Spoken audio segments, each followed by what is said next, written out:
Maaaring i-pursue ng Golden State Warriors si LeBron James matapos may mga rumors sa paglisan ni LeBron sa Lakers.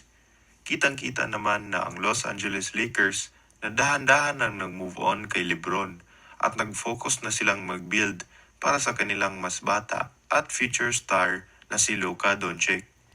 Ang 40-year-old na superstar ay maaaring merong mas malaking tsansa na makakuha ng kaniyang ikalimang championship title sa ibang team, particularly na sa Golden State. Ayon sa mga report, sinubukang mag-reach out ng GSW sa Lakers upang makadiscuss ng potential trade para kay LeBron James. Habang ito ay ongoing pa lang, ang posibilidad na magka-teammate si LeBron, Curry at dagdag na si Jimmy Butler ay isang malaking pasabog sa NBA. So bakit nga ba ang Golden State Warriors ang pinakamagandang team para kay LeBron?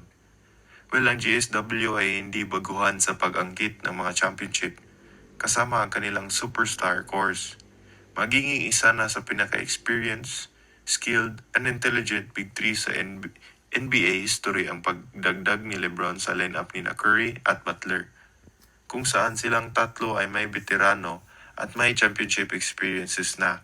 Akalain mo ang leading scorer of all time, samahan mo pa sa 3-point leader all time. So paano ito maging totoo? Kung gusto ng GSW makuha ang The King, kailangan silang magbigay ng malaking halaga din.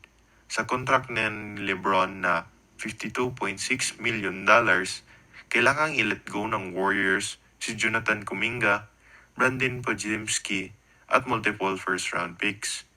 Yan ang pinaka-realistic na trade deal para sa teams. Unpredictable talaga ang NBA. At sa edad na ni LeBron at sa drive niyang paggamit ng kanyang 5th championship ring, baka talaga mangyayari ito.